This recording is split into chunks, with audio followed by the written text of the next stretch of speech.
2020년 마스크 대란 기억나시나요? 돈이 있어도 못 샀습니다. 약국 앞에 줄 서고 번호표 받고 그래도 못 구했습니다. 그 공포가 지금 중국에서 재현되고 있습니다. 이번엔 마스크가 아닙니다. 은입니다. 태양광 패널, 전기차 배터리, 반도체, 이 공장들 돌리려면 은이 필요한데 그 은이 없습니다. 웃돈 얹어도 안 팔아요. 물건 자체가 없으니까요. 중국 현지 공장들 지금 창고가 텅 비었습니다. 그리고 이건 남의 나라 얘기가 아닙니다. 한국 부품사들 벌써 납기 밀리고 있어요. 은이 왜 갑자기 사라진 건지, 그리고 한국은 얼마나 위험한지 지금부터 살펴보겠습니다. 시장에서 이상한 일이 벌어지고 있습니다. 원자재 시장에는 규칙이 하나 있어요. 나중에 받는 물건이 더 비쌉니다. 왜냐면 그동안 창고에 보관해야 하고 돈도 묶이니까요. 기다리는 대가가 있는 거예요. 그래서 한 달 뒤에 받는 물건이 오늘 받는 물건보다 비싼 게 정상입니다. 근데 지금은 시장은요, 이게 완전히 뒤집혔어요. 오늘 당장 손에 쥘 수 있는 은이 한 달 뒤에 받을 은보다 비싸요. 이걸 베거데이션이라고 부르는데 어려운 말 같아도 뜻은 간단합니다. 지금 당장 실물 달라는 사람이 너무 많다는 거예요. 웃돈 줄 테니까 오늘 당장 달라는 겁니다. 왜 이렇게 됐냐? 공장들 사정을 보면 답 나옵니다. 태양광 패널 만들어야 하는데 다음 주가 납품이에요. 근데 창고 열어보니까 은이 없습니다. 한 달 뒤에 들어온다고요? 그때까지 공장 못 세워요. 납품 못하면 위약금이고 거래처 잃는 건데 10년 거래하던 데가 한 번에 날아갈 수 있습니다. 그러니까 웃돈 주는 거예요. 10%더 낼게요. 15%도 좋아요. 제발 지금 당장 은 좀 주세요. 이런 기업들이 중국 전역에 깔려 있습니다. 태양광만 그런 게 아니에요. 전기차 배터리 공장도 반도체 공장도 다 마찬가지입니다. 돈 문제가 아니에요. 돈은 있는데 물건이 없어요. 뉴스에서 보여주는 N 시세 있죠. 그거 아까 말한 한 달 뒤에 받는 가격이에요. 그걸 선물 가격이라고 하고요. 종이 위에서 약속만 거래되는 숫자라서 안정적으로 보이는데 실물 시장은 완전히 달라요. 거기선 이미 전쟁 터졌습니다. 프리미엄이 10%를 넘어가는데도 물건이 안 나와요. 있는 사람도 안 팔아요. 더 오를 거 아니까요. 이 가격 상승, 그냥 시세 변동 아닙니다. 산업 현장에서 터져나오는 비명이에요. 태양광 공장 창고가 텅 비었고 전기차 배터리 공장도 마찬가지고 반도체 공장도 똑같습니다. 제발 물건 좀 달라는 아우성이 가격에 그대로 찍힌 거예요. 수요랑 공급이 맞아야 시장이 돌아가는데 지금 그 균형이 완전히 깨졌습니다. 시장이 보내는 긴급 신호예요. 이런 신호 처음 보는 거 아닙니다. 2008년 금융위기 터지기 전에도 있었어요. 다들 무시했죠. 괜찮겠지. 설마 진짜 터지겠어. 터졌습니다. 2020년 원유 시장도요. 가격이 마이너스까지 떨어지기 전에 분명히 경고등 켜졌었는데 그때도 무시했어요. 지금도 똑같아요. 수요는 폭발하고 있습니다. 태양광 설치량이 매년 30%씩 늘고 전기차 판매량은 분기마다 신기록 찍어요. 근데 공급은요? 광산에서 은이 갑자기 2배로 나오지 않습니다. 재련소 용량도 한계가 있어요. 수요는 로켓처럼 치솟는데 공급은 계단 오르듯 천천히 따라가고 있습니다. 이 간극이 점점 벌어지고 있어요. 시스템이 버틸 수 있는 한계가 있는데 거의 다 왔습니다. 한번 무너지면 걷잡을 수 없어요. 공장 하나 멈추면 거기 납품받던 공장도 멈추고 그 공장에 부품되던 데도 멈춥니다. 도미노처럼 쓰러져요. 지금 우리가 보고 있는 건요, 그 도미노 첫 번째 조각이 흔들리는 장면입니다. 2026년 1월 1일 중국 정부가 기습 발표를 합니다. 엔 수출 허가제 시행한다고요. 수출 금지가 아니라 그럴듯하게 들리죠. 근데 속으면 안 됩니다. 이거 사실상 수출 금지예요. 어떻게 돌아가냐면 수출하려면 서류 내고 심사받고 승인 대기해야 합니다. 근데 이게 한 달이 걸릴지 석 달이 걸릴지 반년이 걸릴지 아무도 몰라요. 기준도 없고 정해진 기한도 없어요. 담당 공무원 기분 나쁘면 서류 반려되고 처음부터 다시입니다. 옆집에 쌀 빌려준다고 생각해보세요. 예전엔 그냥 한 대박 퍼서 가져다 줬어요. 급하면 그날 바로 줄 수 있었습니다. 이제는 정부 허가 없으면 한 톨도 못 나가는데 허가 받으려면 몇 달을 기다려야 해요. 그 몇 달 동안 옆집은 굶습니다. 이게 지금 벌어지고 있는 일이에요. 중국이 왜 이러냐고요? 자원을 무기로 쓰겠다는 겁니다. 공급을 틀어쥐고 전 세계를 상대로 흔들겠다는 거예요. 처음 하는 짓 아닙니다. 2010년에 일본이랑 센카쿠 열도 갖고 싸울 때 히토류 수출 막아버렸거든요. 일본 전자공장들 난리 났습니다. 부품 못 구해서 생산 라인 멈추고 주가 폭락하고 난장판이었어요. 도요타, 소니, 파나소닉 할 것 없이 다 휘청거렸습니다. 중국은 그때 맛을 봤어요. 자원 잠그면 상대가 무릎 꿇는다는 걸 확인한 거죠. 이번엔 은입니다. 태양광, 전기차, 반도체, 미래 산업 핵심 원자재를 쥐고 흔드는 거예요. 허가제라는 예쁜 포장지 뒤에 진짜 의도가 있습니다. 우리 허락 없으면 은 한 톨도 못 가져간다. 이걸 전 세계를 상대로 선언한 겁니다. 중국이 왜 이렇게까지 강하게 나오냐고요. 대체할 데가 없거든요. 전 세계 은 생산량에서 중국이 절반 가까이 차지합니다. 숫자로 말하면 연간 3만 톤 중에 1만 2천 톤이 중국에서 나와요. 가공 능력도 마찬가지입니다. 광산에서 은 캐도 재련소 거쳐야 쓸 수 있는데 그 재련소 대부분이 중국에 몰려 있어요. 원석을 은으로 바꿔주는 공장이 중국에 집중돼 있다는 겁니다. 그 창고 문을 닫아버린 거예요. 미국, 유럽, 일본, 한국 다 중국산 은에 기대고 있었는데 그 파이프라인이 하루아침에 막혔습니다. 다른 데서 구하면 되지 않냐고요? 쉽지 않아요. 멕시코랑 페루에도 광산 있습니다. 세계 2위, 3위 생산국이에요. 근데 물량이 달라요. 둘 합쳐도 중국 절반밖에 안 됩니다. 중국 빠진 구멍 메우기엔 턱없이 부족해요. 호주에서 가져오면 되지 않냐? 재련소가 없어요. 원석 해봤자 가공을 못하니까 결국 중국으로 보내야 하는데 그 중국이 문 닫았습니다. 막다른 길이에요. 태양광 산업 발목 잡히고 전기차 배터리 생산 차질 생기고 반도체도 마찬가지입니다. 은 없으면 못 만들어요. 글로벌 공급 쇼크. 이건 올지 안 올지의 문제가 아닙니다. 문제는 언제 터지냐, 얼마나 크게 터지냐 이것뿐입니다. 한국 기업들 생각해보세요. 삼성, LG, SK 다 은 씁니다. 반도체에도 들어가고 배터리에도 들어가요. 태양광 패널에도 필수입니다. 중국 의존도 높은데 파이프라인 막히면 직격탄 맞아요. 남의 나라 얘기가 아닙니다. 지금 이 순간에도 한국 기업 구매팀들 은 확보하려고 전화기 붙들고 있을 겁니다. 한국이 얼마나 위험한지 구체적으로 볼게요. 삼성전자, SK하이닉스, LG에너지솔루션. 이 회사들 이름 들으면 뭐가 떠오르세요? 반도체, 배터리, 한국 경제의 양대축입니다. 수출의 절반 가까이를 이 두 산업이 책임지고 있어요. 이게 흔들리면 한국 경제가 전체가 흔들립니다. 근데 이 반도체랑 배터리 만들려면 뭐가 필요하냐? 은입니다. 전극 만들 때 들어가고 접합 부분에도 들어가요. 없으면 제품 자체를 못 만듭니다. 그 은을 어디서 가져왔냐? 중국이에요. 중국산 은 가공품 의존도가 엄청나게 높습니다. 수십 년 동안 중국이 싸고 빠르게 공급해줬으니까 거기 의존하는 구조가 굳어진 거예요. 그런데 그 중국이 문을 닫아버렸습니다. 이게 뭘 뜻하는지 아시겠죠? 중국의 수출 통제는 사실상 한국을 겨냥한 겁니다. 반도체 생산 라인, 배터리 생산 라인 직격으로 노린 거예요. 우연이 아닙니다. 한국이 미국 편에 서서 반도체 동맹에 참여했거든요. 한국이 칩사라는 미국 주도 반도체 동맹에 들어갔거든요. 미국, 일본, 대만이랑 손잡고 중국 따돌리는 거예요.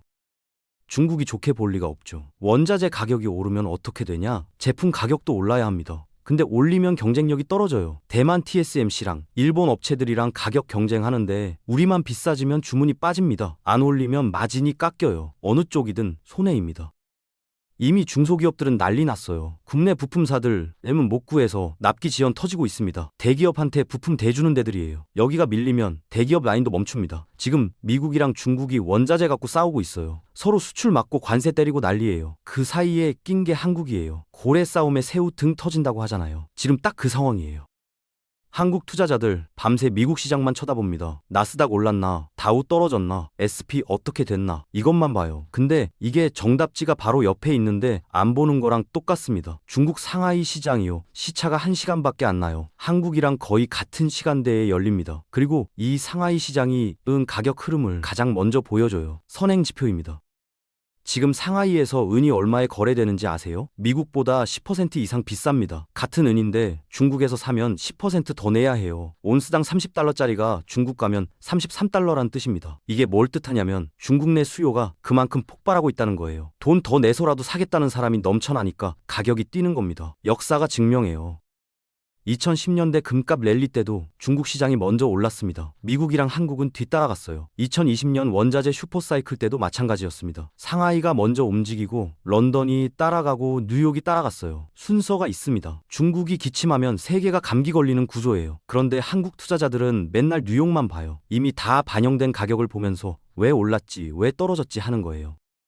답은 아침에 나와 있었습니다. 상하이장이 아침 10시에 열려요. 한국 시간으로요. 출근하면서 폰으로 확인할 수 있는 시간입니다. 거기서 은 가격이 어떻게 움직이는지 보면 그날 밤 미국장이 어디로 갈지 감이 와요. 후행지표 보면서 투자하지 말고 선행지표를 챙기세요. 중국 시장이 답을 먼저 알려주고 있는데 안 보면 손해는 본인 겁니다. 작년에 있었던 일입니다. 런던 금속거래소 LM이라고 하죠. 전 세계 금속거래의 중심지예요. 여기 은 재고가 바닥났습니다. 유럽 공장들이 생산 멈출 위기에 처했어요. 독일 자동차 공장, 프랑스 태양광 업체들 다 발 동동 구르고 있었습니다. 은이 없으면 부품 못 만들고 부품 못 만들면 완성품 못 찍어내거든요. 다급해진 런던이 어디로 갔냐면 중국입니다. 은 좀 빌려달라고요. 중국이 뭐라고 했는지 아세요? 그래, 600톤 빌려줄게. 대신 이자 연 30%야. 은행에서 이 정도 이자 붙으면 난리 나죠. 그게 국가 간 거래에서 붙은 겁니다. 법정 최고 이자율이 20%인데 그거 훌쩍 넘깁니다. 동네 대부업체도 이 정도 안 받아요. 근데 런던이 어떻게 했냐면 울며 겨자 먹기로 받아들였습니다. 선택지가 없었어요. 안 빌리면 공장 멈추고 빌리면 이자 폭탄인데 그래도 공장 멈추는 것보단 나으니까요. 공장 한 번 세우면 재가동하는데 몇 달 걸립니다. 거래처 다 잃어요. 그러니까 이자 30%라도 빌리는 겁니다. 여기서 반전이 있어요. 중국이 600톤 빌려주고 나서 자기네 창고 점검했습니다. 근데 점검하다 보니까 생각보다 재고가 없는 거예요. 우리도 별로 없네? 런던 빌려주고 나니까 바닥이 보이기 시작한 겁니다. 충격받았어요. 남 걱정할 때가 아니었던 거예요. 그래서 내린 결론이 뭐냐? 더 이상 못 빌려준다. 우리 것도 부족하다. 문 닫는다. 이겁니다. 연 30% 이자 받으면서 빌려주던 중국이요. 이젠 아예 안 빌려줍니다. 돈 문제가 아니에요. 물건 자체가 없어요. 고리대금업자도 미천이 떨어지면 영업 못합니다. 그 미천이 바닥난 거예요. 중국 정부가 은을 뭐로 지정했는지 아세요? 전략물자입니다. 그냥 귀금속이 아니에요. 무기, 식량, 에너지랑 같은 급으로 올라갔습니다. 이게 무슨 뜻이냐면 위기 상황 오면 국가가 전적으로 통제하겠다는 거예요. 민간이 마음대로 사고 팔 수 없습니다. 중국 내에서도 이제 구형 기업만 은을 취급할 수 있어요. 개인 투자자요? 접근 불가입니다. 민간 기업도 마찬가지예요. 아무리 돈 있어도 살 수가 없습니다. 중국에서 사업하는 한국 기업 생각해보세요. 예전엔 돈만 있으면 은 구할 수 있었어요. 이제는 안 됩니다. 국영 기업 아니면 거래 자체가 안 돼요. 전쟁 났을 때 배급표 나눠주는 거 있잖아요. 쌀 한 대, 고기 반 근 이렇게 정해주면 돈이 아무리 많아도 그 이상 못 삽니다. 부자든 가난하든 똑같이 줄 서야 해요. 지금 중국에서 은이 그 꼴이 됐습니다. 전시 배급제랑 다를 게 없어요. 왜 이렇게까지 하냐고요? 미래 때문입니다. 태양광, 전기차, 반도체 다 은이 들어가요. 이게 앞으로 50년 패권을 가를 산업이에요. 중국이 미국이랑 패권 경쟁하려면 이 산업들에서 이겨야 해요. 근데 원자재가 밖으로 빠져나가면 안 되거든요. 적한테 총알 넘겨주는 꼴이니까요. 그래서 빗장을 걸어 잠근 겁니다. 외국으로 유출되는 거 막겠다. 우리가 시장 통제하겠다. 이거예요. 예전에는 시장에서 돈 주고 사면 됐습니다. 자유거래였어요. 이제는 돈이 있어도 못 사요. 중국 정부가 허락해야 살 수 있는데 그 허락이 안 나옵니다. 은이 돈으로 살 수 있는 물건에서 권력이 허락해야 얻을 수 있는 물건으로 바뀐 거예요. 시장 논리가 아니라 정치 논리로 움직이는 겁니다. 몇 년 전만 해도 중국 창고에 은이 5천 톤 있었습니다. 이 정도면 전 세계가 안심하고 거래할 수 있는 양이었어요. 공장 돌리고 수출하고 비축해도 남는 양이었습니다. 지금 얼마 남았는지 아세요? 900톤입니다. 80% 넘게 증발했어요. 4,100톤이 어디로 갔냐고요?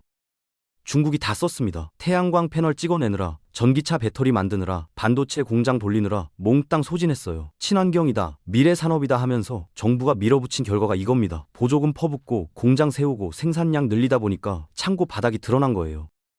근데 더 무서운 건요. 남은 900톤도 이미 주인이 있다는 겁니다. 태양광 업체들이 선계약 해놨어요. 전기차 회사들도 마찬가지입니다. 6개월치, 1년치 미리 계약해둔 물량이에요. 마트 가면 라면 진열되어 있잖아요. 근데 전부 결제 끝난 물건이라고 생각해보세요. 눈아 보이는데 못 삽니다. 손대면 안 돼요. 이미 다 팔린 거예요. 중국 예익은 재고가 지금 딱 그 상황입니다. 900톤 있다고 뉴스에 나와도 안심하면 안 돼요. 실제로 시장에 풀릴 수 있는 물량은 제로에 가깝습니다. 5,000톤이라는 숫자 믿고 안심했던 전 세계 시장이 지금 경악하고 있어요. 바닥이 보이는데 메울 방법이 없거든요. 광산 새로 파려면 탐사부터 개발까지 최소 7년에서 10년 걸립니다. 재련소 지으려면 또 몇 년이에요. 환경 허가에 부지 확보에 시간이 걸려요. 그 사이에 수요는 매년 두 자릿수로 늘어납니다. 공급은 멈췄는데 수요는 폭발합니다. 답이 없는 상황입니다. 이번 사태는 단순히 은이 부족해서 벌어진 일이 아닙니다. 본질은 전쟁이에요. 미국이랑 중국이 총 안 쏘고 벌이는 자원 패권 전쟁입니다. 미국이 먼저 시작했어요. 은을 핵심 광물로 지정했습니다. 중국한테 의존하는 거 줄이겠다고 공식 선언한 거예요. 우리 땅에서 캐고 우리가 가공하겠다. 중국 필요 없다. 이렇게 나갔습니다. 중국이 가만히 있을 리가 없죠. 바로 카운터 펀치 날렸어요. 그래? 그럼 우리도 안 판다. 수출 금지. 니들 알아서 구해봐라. 이거예요. 반도전쟁 기억하시죠? 미국이 첨단 반도체 장비 수출 막으니까 중국이 히토류랑 갈륨으로 맞받아 쳤잖아요. 지금 똑같은 패턴이 은에서 벌어지고 있습니다. 은이 왜 이렇게 중요하냐면요. 앞으로 50년 경제를 좌우할 산업에 전부 들어가거든요. 반도체 없으면 컴퓨터 못 만들고, 배터리 없으면 전기차 못 굴리고, 태양광 없으면 친환경 에너지 전환 못 합니다. 이 세 개 산업 공통점이 뭐냐? 전부 은이 필수예요. 여기서 이기는 나라가 다음 세대 패권을 잡습니다. 미국도 알고 중국도 알아요. 그래서 서로 안 놓으려는 겁니다. 과거에도 비슷한 일이 있었어요.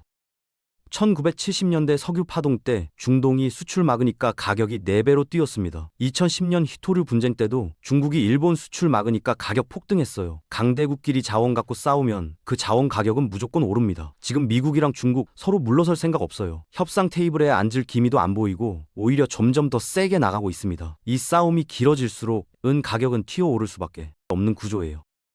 뉴스에 나오는 은 시세요. 선물 가격이라고 해서 예약 가격이에요. 실제로 물건 받으려면 웃돈 내야 합니다. 실제로 은을 손에 쥘 수 있는 현물 가격이 아니에요. 이 둘이 원래는 비슷하게 움직여야 정상인데 지금 완전히 따로 놀고 있습니다. 중국에서 지금 선물 가격이랑 현물 가격 차이가 15% 넘게 벌어졌어요. 뉴스에서 은이 온스당 30달러라고 나와도 실제로 은을 사려면 35달러 내야 한다는 뜻입니다. 5달러가 그냥 프리미엄으로 붙어요. 돈 더 내도 살 수 있으면 다행인데 그마저도 물량이 없어서 못 사는 경우가 생기고 있습니다. 개인만 못 사는 게 아니에요. 펀드도 마찬가지입니다. 중국에서 제일 인기 있던 은 펀드가 있었습니다. 투자자들 돈 받아서 실물 은 사다가 보관해주는 펀드요. 은 직접 안 사도 은에 투자할 수 있는 상품이에요. 수천억 굴리던데예요. 이 펀드가 갑자기 신규 가입을 막았어요. 돈 가져와도 안 받는다는 겁니다. 왜 그랬을까요? 돈 받아봤자 사올 은이 없으니까요. 시장에 물건이 없어요. 아무리 돈 들고 뛰어다녀도 살 은이 없는 겁니다. 금융상품이 가입을 막는다는 건요, 자산이 물리적으로 고갈됐다는 확실한 증거입니다. 이게 더 심해지면요, 내 돈 돌려달라고 해도 못 돌려주는 상황이 옵니다. 뱅크런이에요. 다들 돈 빼려고 몰려드는데 줄 게 없는 거예요. 실물이 없으니까 현금화를 못 시키는 겁니다. 펀드만 그런 게 아니에요. 은 ETF라고 들어보셨을 거예요. 이것도 실물 은 사서 보관해주는 상품인데 구조는 똑같습니다. 실물이 고갈되면요, 내 돈 넣어놨는데 못 찾는 상황 올 수 있어요. 종이로만 존재하는 은을 믿고 있으면 안 됩니다. 정리하겠습니다. 중국발 공급 쇼크, 재고 80% 증발, 미중 자원 전쟁, 모든 신호가 한 방향을 가리키고 있어요. 은이 그냥 귀금속이던 시대는 끝났습니다. 전략물자로 바뀌었어요. 무기랑 같은 급이 된 겁니다. 더 이상 미국 시장만 바라보지 마세요. 매일 아침 10시 중국 상하이 시세 먼저 확인하세요. 거기서 답이 먼저 나옵니다. 지금 은 안 보고 있으면 늦습니다. 진지하게 은을 포트폴리오에 넣을 때예요. 단 ETF나 펀드 말고 실물 은입니다. 아까 말했죠. 실물 없으면 못 돌려주는 시대에 오고 있어요. 은 시장의 판이 완전히 바뀌었습니다. 이 변화를 인지하고 움직이는 사람만 살아남습니다. 여러분은 어떻게 생각하시나요? 은 지금 들어가야 할까요? 아니면 더 지켜봐야 할까요? 여러분의 날카로운 의견을 댓글로 들려주시면 남겨주신 소중한 생각들은 다음 영상의 주제에 깊게 반영하겠습니다. 앞으로도 남들은 모르는 원자재 시장의 흐름을 가장 빠르게 받아보시려면 구독과 알림 설정이 필수입니다. 좋아요는 이 영상이 더 널리 확산되어 많은 분들과 만날 수 있는 가장 큰 원동력이 됩니다. 다음 영상에서 뵙겠습니다.